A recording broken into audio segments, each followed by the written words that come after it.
Olá, Gil aqui. É, Continuamos então e terminamos então nesse episódio os 6 dias da criação. A questão é sobre os 7 dias em conjunto, são 3 artigos. Para fins do propósito maior, né, que é o foco do 6º dia, que são as bênçãos, crescei e multiplicai-vos em livre-arbítrio, porque não são todos os que entram no céu. E é o céu a que buscamos e a multiplicação dos nossos. Então eu vou ler um artigo. São 3 artigos. O primeiro é sobre a suficiência desses dias, se é suficiente os 7 dias em conjunto. O 2 são um só dia ou muitos? E o terceiro é sobre alguns modos de falar usados pela escritura ao narrar as obras dos 6 dias. De quibusdam modes loquendi quibus scriptura utitur e narrantur opera sex dierum. Não nos interessa muito perscrutar completamente os termos usados na escritura ao narrar os 6 dias. Nos é mais útil certamente falar sobre a alma ou sobre o livre-arbítrio, que são aspectos do ser humano, são componentes, né, do ser humano na Terra. Então eu vou ler o segundo só, são um dia ou muitos. No primeiro dia, sobre a suficiência desses dias, a única coisa assim, relevante que é dita é que o fogo e o ar são elementos mais nobres do que a terra e a água. Ora, um dia é destinado à distinção da água e outro à distinção da terra. Não tem um dia para a distinção do fogo, nem um dia para a distinção do ar. Logo, são mais nobres porque não precisa de um dia inteiro para distinguir subelementos desse elemento, o fogo e o ar. Logo, os outros dias deviam ser destinados à distinção do fogo e do ar.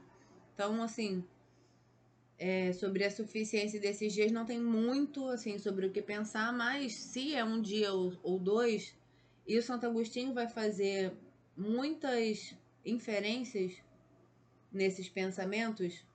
Aqui Agostinho com eles concorda quanto aos 3 últimos dias, diferencia-se deles quanto aos 3 primeiros. Segundo ele, no primeiro dia foi formada a criatura espiritual e nos 2 seguintes a criatura corporal, de tal maneira que, no segundo dia, os corpos superiores e no terceiro os corpos inferiores. Assim, a perfeição das obras divinas corresponde à perfeição do número 6,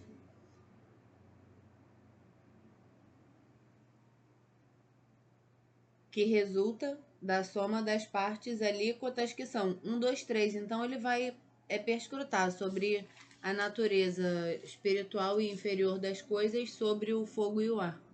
Deve-se dizer que o ar e o fogo não foram expressamente nomeados por Moisés entre as partes do mundo, porque o homem simples não os distingue, mas foram contados com o elemento intermediário, a água, sobretudo, quanto à parte inferior da atmosfera, quanto à parte superior foram contados com o céu, segundo Agostinho. Então, Agostinho aqui no segundo artigo, que é o que eu vou ler inteiramente, falei rapidinho, mas ficará mais claro. Se são um dia só ou muitos, então se você parte do princípio que Deus está criando um mundo para descansar, tem 2 formas de pensar isso, e o Agostinho é que está trazendo a ideia do primeiro dia. Qual a diferença? A diferença é: faça-se luz. A luz é feita. Deus viu que era boa. Nossa, que bom. Ufa, próxima etapa. Criar luminares no céu, né? Estrelas, lua. Isso é bom. Uma etapa feita. Vamos criar a terra, os animais, né? Uma etapa por etapa. O Agostinho toma tudo isso como um dia só. Ele não separa a luz feita no primeiro dia dos animais ornamentais do sexto dia. Ele não vai fazer essa distinção em termos de mente de Deus, em termos de como,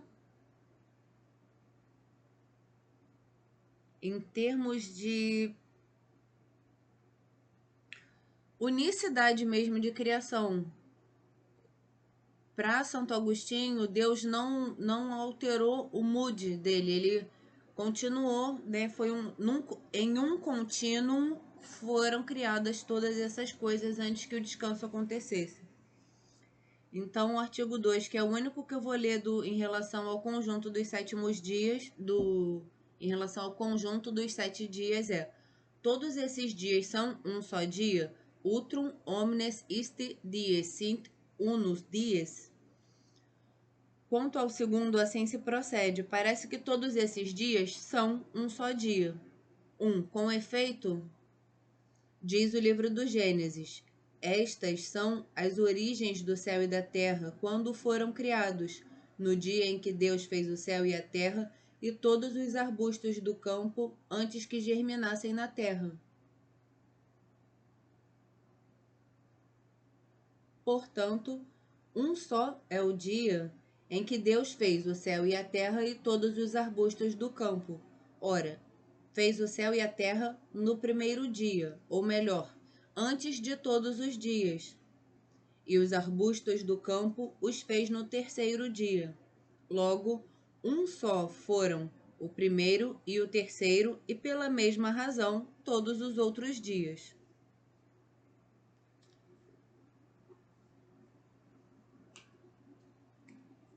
No momento em que está Deus criando o universo, não está o homem ainda o povoando. Então, não tem ainda uma questão de diferença de idade. Não estamos falando em idade, a gente está falando em gestação, criação e implementação de uma ideia, de descobrir que uma ideia é boa. 2. Além disso, diz o livro do Eclesiástico, aquele que vive eternamente criou todas as coisas simultaneamente. Aquele que vive eternamente, aquele que vive na eternidade, aquele que vive em consagração com Deus, criou todas as coisas simultaneamente. Ora, isso não aconteceria se, para aquelas obras, houvesse muitos dias, porque muitos dias não existem ao mesmo tempo. Logo, não houve muitos dias, mas um dia só.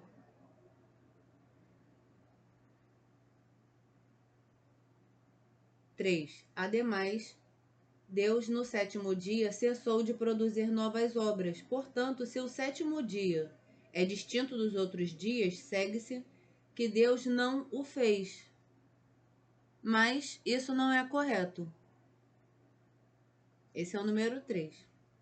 4. Ademais, toda obra que se registra em um dia foi feita num instante, pois para cada obra está dito, disse e foi feito. Se, pois, para a obra seguinte fosse reservado outro dia, seguir-se-ia que, na restante parte daquele dia, na parte que restou, cessou o trabalho das obras, o que seria supérfluo. Portanto, não houve um dia da obra seguinte, distinto do dia da obra precedente. Em sentido contrário, diz-se no livro do Gênesis, fez-se a tarde e a manhã do segundo dia, e do terceiro, e assim dos outros. Ora, não se pode dizer segundo e terceiro, onde só há um. Logo, não houve um dia só. Respondo, São Tomás. Não há divergência nesse assunto entre Agostinho e os outros intérpretes. Agostinho quer que todos esses dias que se dizem 7 são um só. Agostinho quer que todos esses dias que se dizem 7 são um só dia, representado 7 vezes por causa das coisas criadas. O Agostinho está dizendo que foi um dia só, mas que para cada coisa Deus separou um momento, né? Assim, tipo, ele separou as coisas e não os dias.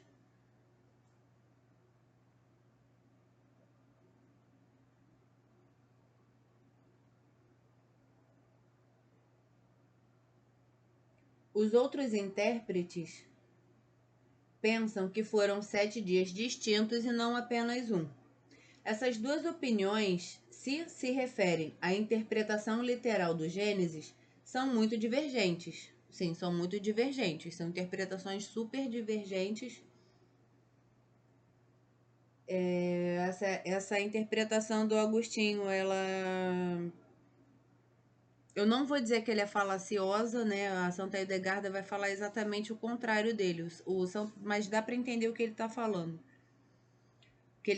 O que ele está falando é, primeiro, a substância espiritual é trazida e a matéria dela, que lhe dá forma, é que vai lhe acomodar a existência. A Santa Hildegarda, ela vai falar o contrário. Ela vai falar primeiro a estrutura material, né? Primeiro o veículo vai se adaptar à locomoção, para depois a função para que depois a função espiritual venha.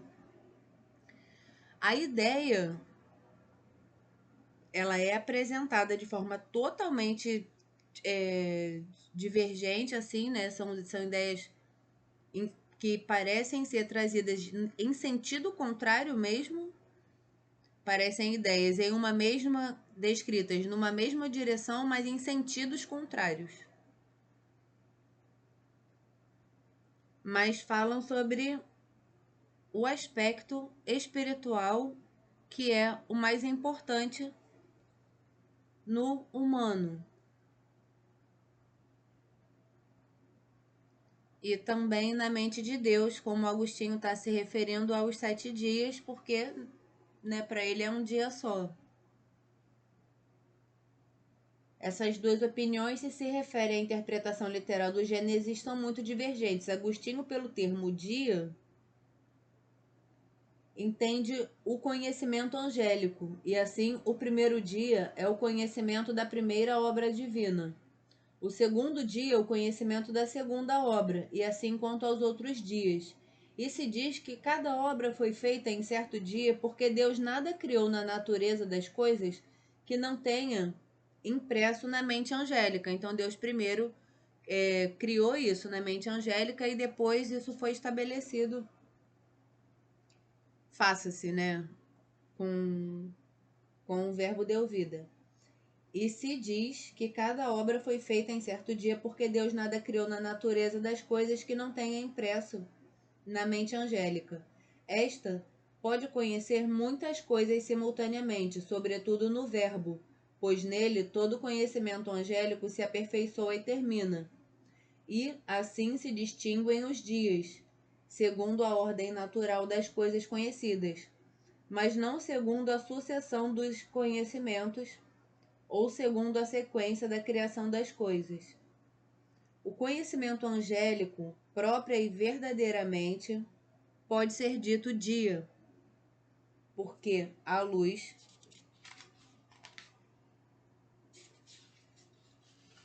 ainda segundo Agostinho, que é a causa do dia, encontra-se propriamente nas criaturas espirituais. A luz, que é a causa do dia, encontra-se propriamente nas criaturas espirituais.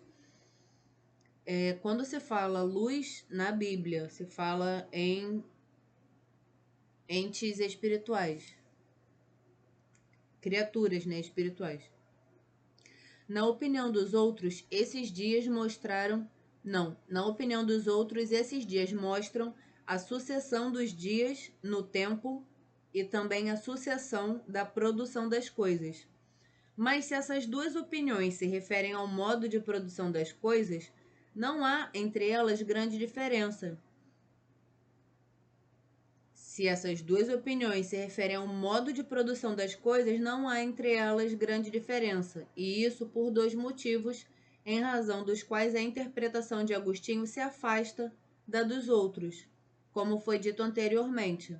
Primeiro, porque Agostinho entende por terra e por água, primeiramente formadas, a matéria corporal totalmente informe, e entende por produção do firmamento, por reunião das águas. Olha só o que Agostinho está falando.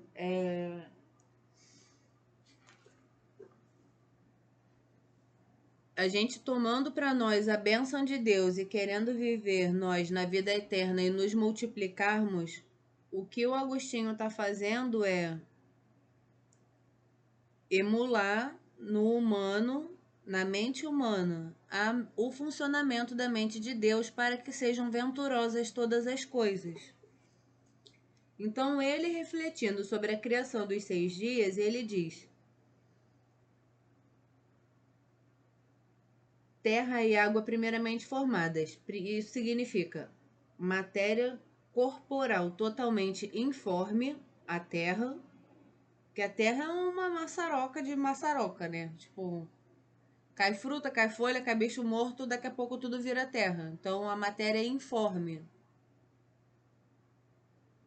A matéria guarda uma infinidade de potências.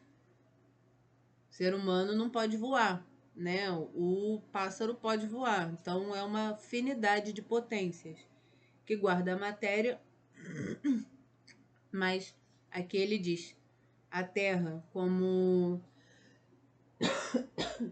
matéria corporal totalmente informe e a água pela matéria espiritual totalmente informe. E por produção do firmamento, por reunião das águas e por aparecimento da terra árida, a impressão das formas na matéria corporal. Produção do firmamento por reunião das águas e por aparecimento da terra árida, a impressão das formas. A impressão é quando o espiritual informe é impresso na matéria corporal. A impressão das formas na matéria corporal. Mas os outros santos padres, eu não concordo inteiramente com o Agostinho, eu concordo com o São Tomás de Aquino, que vai dizer que não se possa pedir para as águas se reunirem, que faça-se e reúna-se é diferente. Mas os outros santos padres, por terra e água primeiramente criadas, entendem os elementos deste mundo, existindo em suas formas próprias, e pelas obras seguintes entendem alguma distinção nos corpos antes existentes, como acima foi dito.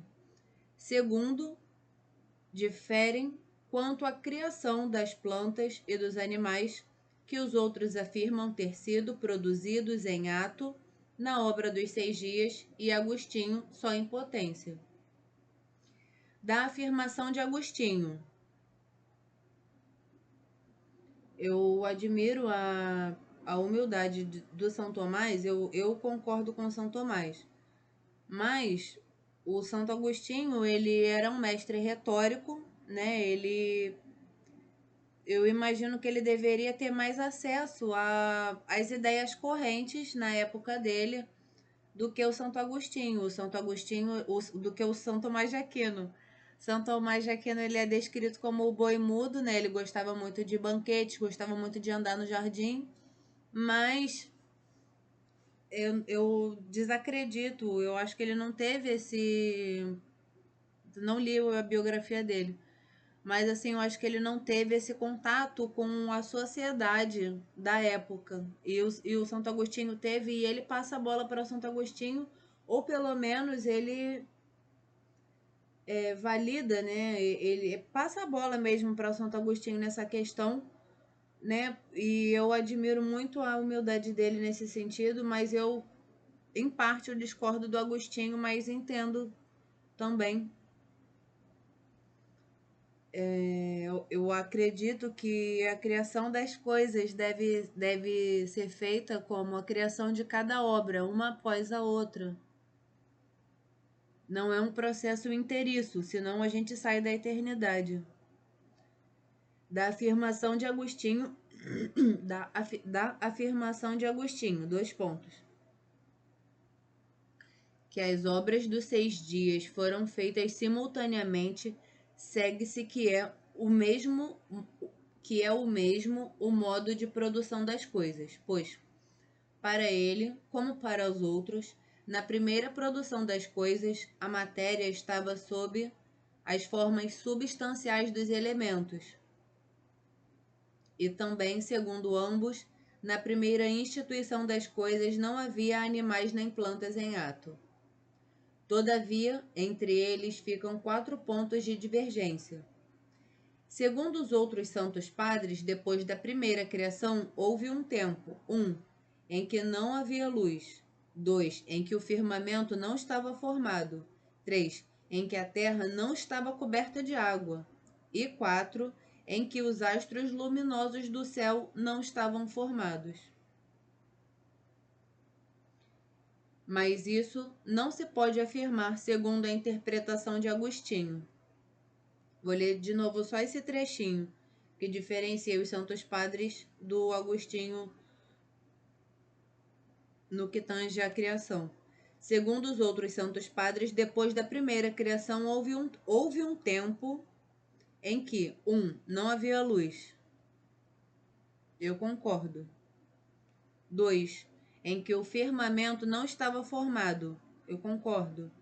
3, em que a terra não estava descoberta. A terra não estava descoberta de água, ou seja, a terra estava completamente coberta de água. Concordo.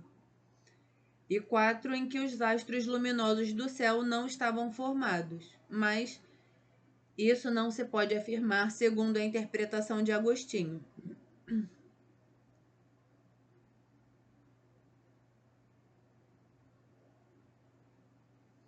Para que as duas sentenças não sejam prejudicadas, deve-se responder aos argumentos de cada uma. Quanto ao primeiro, o primeiro é que foi num dia só que Deus fez o céu, a terra e todos os arbustos, logo um só foram o primeiro e o terceiro, e pela mesma razão todos os outros dias. Quanto ao primeiro, portanto, deve-se dizer que no dia em que Deus criou o céu e a terra, criou também todos os arbustos do campo, não em ato, mas antes que surgissem da terra. Isto é, ele sonhou. Os xamãs, em muitas etnias, os xamãs eles falam no sonhar. É o sonhar coletivo, é quando você, de alguma forma, em alguma situação, você conecta com um outro humano e começa um sonho juntos sobre a realidade, como aquela realidade poderia ser alterada não de alguma forma, mas de uma forma específica. E essa ideia começa a habitar primeiro 2 xamãs, às vezes 3, e eles juntos começam a sonhar até que, com o devido cuidado, o devido zelo e o devido cultivo do tempo, o sonho acontece. Eu acredito que seja sobre isso. Criou também todos os arbustos do campo, então não em ato, mas antes que surgissem da terra, isto é, em potência. Agostinho registra isso no terceiro dia, os outros na primeira instituição das coisas. Quanto ao segundo, o segundo é: além disso, diz o livro do Eclesiástico, aquele que vive eternamente criou todas as coisas simultaneamente. Logo, não houve muitos dias, mas um dia só. Aquele que vive eternamente criou todas as coisas simultaneamente. Deve-se dizer que Deus criou todas as coisas simultaneamente, quanto às suas substâncias, ainda de certo modo informes. Mas quanto à formação feita pela distinção e pela ornamentação, não simultaneamente.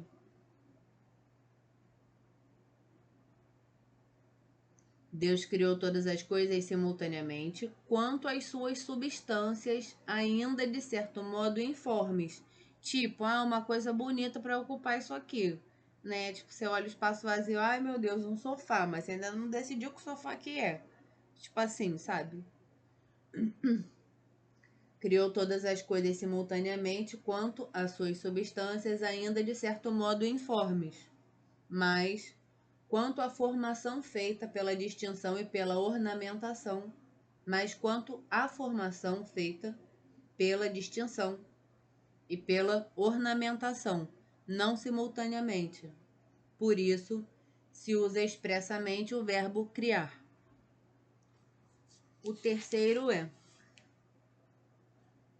Ademais, Deus no sétimo dia cessou de produzir novas obras. Portanto, se o sétimo dia é distinto dos outros dias, segue-se que Deus não o fez. Mas isso não é correto. Se o sétimo dia é distinto dos outros dias, segue-se que Deus não o fez. Mas isso não é correto. Quanto ao terceiro, deve-se dizer que no sétimo dia Deus cessou de produzir novas obras, mas não de propagar umas a partir de outras. A esta propagação se deve que, ao primeiro dia, sucederam outros. Quanto ao quarto é, ademais, toda obra que se registra em um dia foi feita num instante, pois para cada obra está dito, disse e foi feito. Se, pois, para a obra seguinte fosse reservado outro dia, seguir-se-ia que na restante parte daquele dia cessou o trabalho das obras. Se para a obra seguinte fosse reservado outro dia, seguir-se-ia que na restante parte daquele mesmo dia o trabalho cessou. Porque, tipo, você acabou de criar isso num dia, então o resto do dia tu ficou sem fazer nada. E isso seria supérfluo. Portanto, não houve um dia da obra seguinte, distinto do dia da obra precedente. Não houve um dia da obra seguinte, distinto do dia da obra precedente. Não teve um dia do dia depois, distinto do dia anterior. Aí eu sou obrigada a concordar com Agostinho. Quanto ao quarto, deve-se dizer que não foi por impotência de Deus, como se necessitasse de tempo para operar, que todas as coisas não foram simultaneamente distinguidas e ornamentadas, mas para salvar a ordem na instituição delas. Por isso foi preciso que aos diversos estados do mundo correspondessem diversos dias. Assim, cada uma das novas obras acrescentou ao mundo um novo estado de perfeição.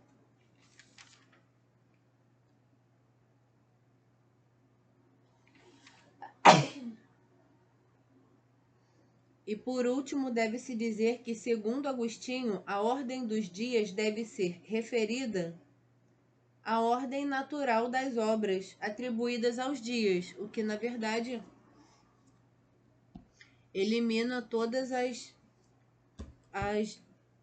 divergências, as dicotomias possíveis aqui. Vou ler uma passagem da Bíblia.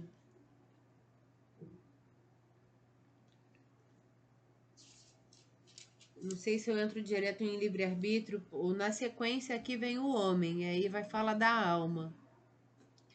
Mas a gente entender o livre-arbítrio, eu acho que é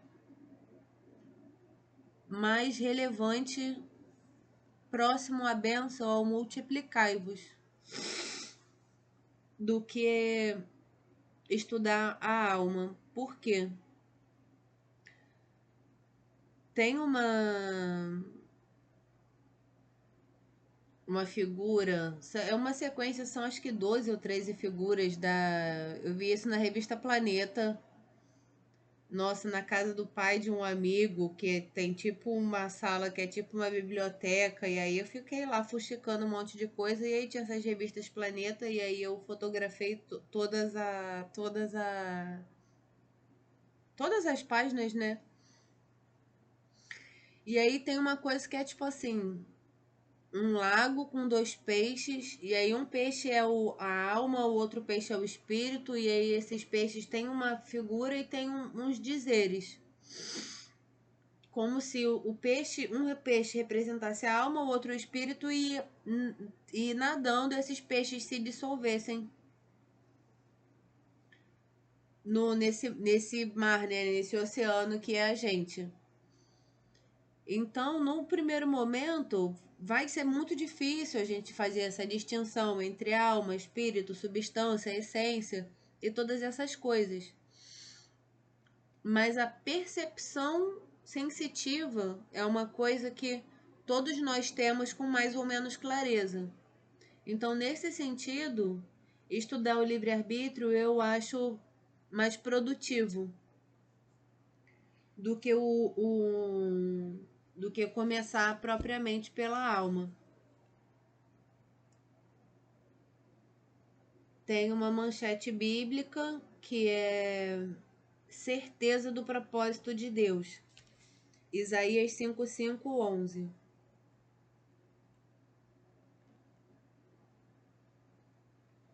Assim será a palavra que sai da minha boca.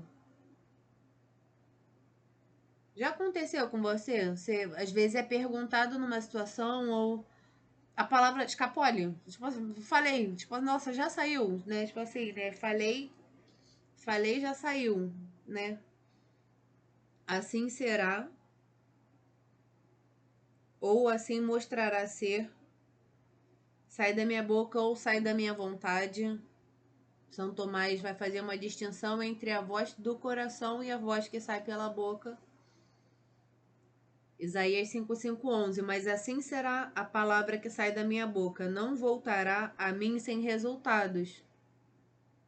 Deus te entrega uma tarefa.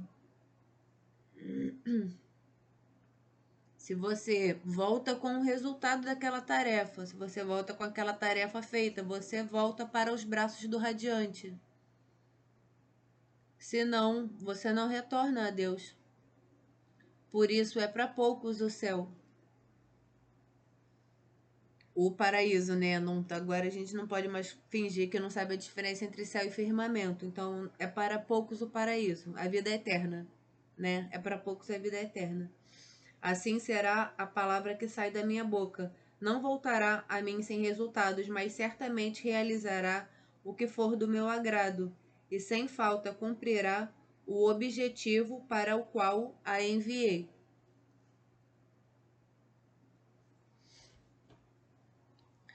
Para deixar um gostinho de quero mais, eu vou ler A Origem da Vida, tá demais. Vou ler o pedacinho da minha tradução, continuando lá.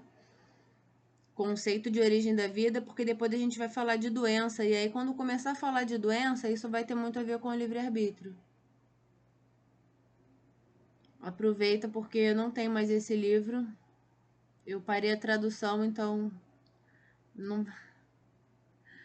não vai ter muito gostinho. O texto no livro da Hildegardana, a medicina tem 5 capítulos que correspondem aos 5 sentidos. Então ela destina um capítulo para cada sentido. 5 sentidos externos. A gente tem os sentidos internos, que são a imaginação, o senso de abstração central. O senso de abstração central é o que permite que você intelija de forma rápida. Ah, pega o copo, pega a garrafa, né? Se você tivesse que nomear cada objeto individualmente, você não conseguiria conversar com uma pessoa, com um desconhecido. Então, o senso de abstração central, a imaginação e... Senso de abstração central, a imaginação...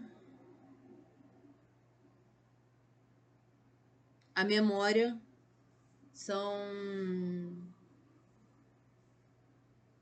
sentidos internos, então os 5 sentidos externos, que é o que fazem a mediação entre o exterior e esse eu que fala, esse eu que existe.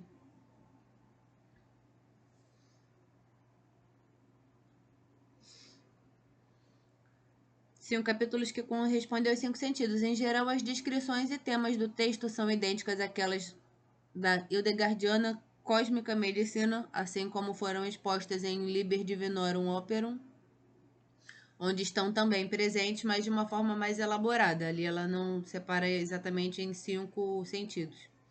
Esta é outra prova da origem visionária da sua medicina. Em 2 volumes, Hildegarda descreve o Criador como a fonte de toda a vida.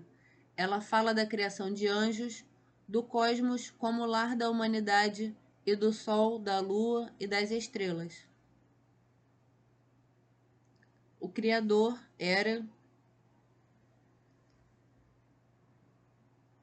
Nossa, tá parecendo esquina paranoia delirante, né? A gente chega na esquina, né? Na esquina paranoia delirante ali em Santa Teresa, aí vem tipo um sapatão, um caminhãozão aqui, ó, sol, luz, estrela.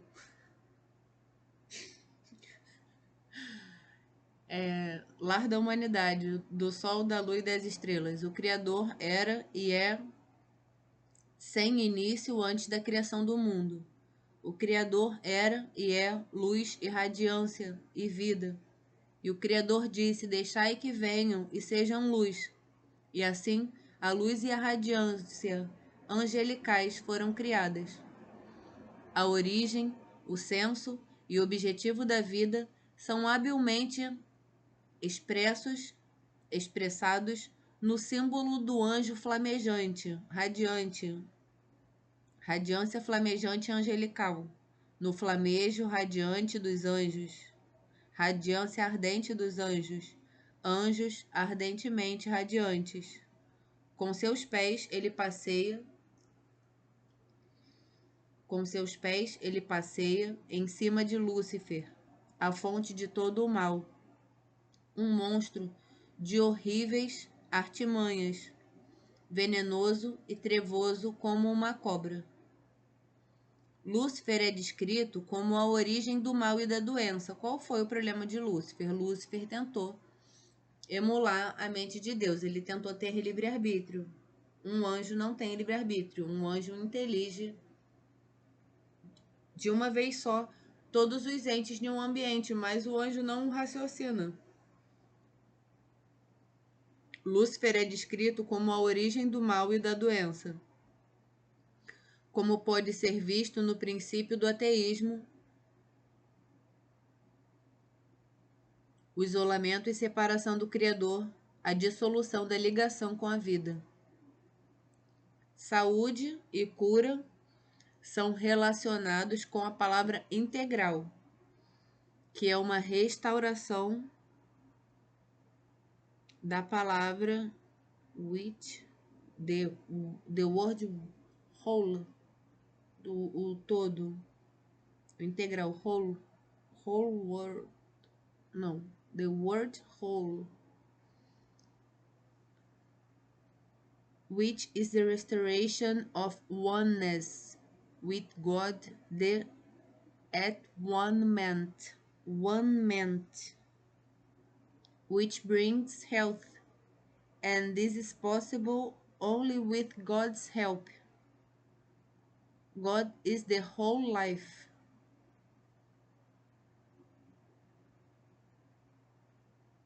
É a vida integralmente. Todas as coisas, Santa Edgarda, agora são palavras de Santa Edgarda,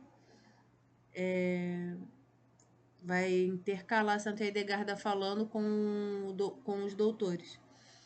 Todas as coisas queimam através de mim, tudo vive em me ser e há nenhuma essência de morte aqui dentro. A partir do momento que eu própria sou vida, eu sou também o entendimento, através do qual toda a criação foi deita. Eu respiro vida em todas as coisas, não há, portanto, nada mortal em sua natureza verdadeira. Hildegard vê o cosmos como uma roda mundial, como um símbolo para o infinito amor, com o qual o Criador manifesta a humanidade. A gigantesca roda é mantida em movimento pelo poder do vento. No centro ficam a humanidade com os 4 elementos, então são os humanos expostos ao cosmos e às influências atmosféricas. Palavras dela novamente. Deus criou o mundo a partir de seus elementos para a glória do divino nome. Deus o fortaleceu com o vento, o conectou com as estrelas e por elas o iluminou, e o completou com todo tipo de criaturas. Deus então cercou e preencheu as criaturas humanas do mundo com todas as coisas, e deu a elas um poder tremendo, para então que toda a criação pudesse apoiar o humano em todas as coisas. Toda a natureza deve servi-los, assim, então podem viver no mundo, porque o tipo humano de criaturas não pode viver ou sobreviver sem a natureza. Em sua condição original, os indivíduos humanos foram alocados por Deus numa posição elevada no centro do cosmos, e eles foram maravilhosamente concebidos e feitos. Humanos ficam no centro do cosmos a partir do momento em que são de melhor significado do que todas as outras criaturas que permanecem dependentes no mundo. Apesar de serem pequenas em estatura, são grandiosas no poder de suas almas. Seus intelectos são direcionados para cima e seus pés permanecem em chão sólido. Então, são eles hábeis em colocar tanto as mais elevadas quanto as mais baixas das coisas em movimento. Então, ela reconhece no humano a habilidade de colocar tanto as mais elevadas quanto as mais inferiores coisas em movimento. O mundo original estava em ordem. A humanidade viveu uma vida de realeza com o suporte de toda a criação e sem ser oprimida por vícios, doenças ou mortes. Ó humanidade, apenas olhe com cuidado para sua humanidade original. O céu e a terra e todas as coisas criadas foram unidas nesta forma original e tudo foi nela escondido. O mundo e toda a criação foi feita dos 4 elementos, os blocos construtores do cosmos, que preenche o mundo e todas as criaturas dele. O Criador também criou os elementos do mundo. O Criador também criou os elementos do mundo. Eles estão nos humanos, que vivem com eles. São chamados fogo, ar, água e a terra. Esses 4 elementos básicos são tão intimamente conectados e ligados juntos que nada tem o poder de separá-los uns dos outros. Então, são eles tão estreitamente juntos que podem ser chamados de blocos primordiais de construção do cosmos.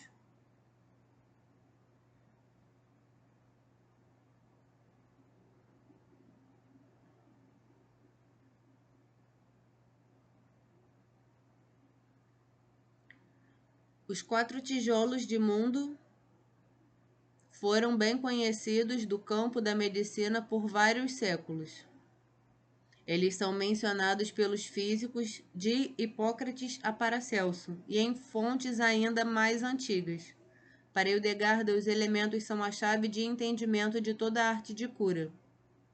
O número 4 não é apenas significante na construção do cosmos, mas também em sua maquiagem e em sua função dos seres humanos. Por exemplo, na teoria dos 4 humores, os 4 tipos sanguíneos, os 4 temperamentos e suas características variando em homens e mulheres. Como já mostrado certo número de vezes, não só os 4 elementos são responsáveis pelo fato do mundo ser unido em um só, como também formam a estrutura do corpo humano. Sua distribuição e função em todo o ser humano são de tal forma revelantes que eles constantemente sustentam a estadia do ser na pessoa, como também espalham por toda a parte tudo o que há de restante no mundo e tem seus efeitos. Fogo, ar, água e terra estão no humano do ser e os humanos consistem deles. Do fogo tem o calor de seus corpos, do ar a sua respiração, da água tem seu sangue e da terra seus corpos, os materiais dos músculos e dos ossos. Eles podem agradecer ao fogo por sua visão, ao ar por sua audição, à água por seus movimentos e à terra por sua habilidade de caminhar. Os 4 elementos determinam a constituição dos humores no ser humano, e assim, com seu estado de saúde, os 4 elementos determinam a constituição, os 4 elementos. Eu vou deixar o outro trechinho para um próximo episódio. três linhas. Os quatro elementos determinam a constituição dos humores no ser humano e, assim, seu estado de saúde. Ninguém existe para além dos limites desse princípio cósmico. Tudo é uma questão de temperar os humores.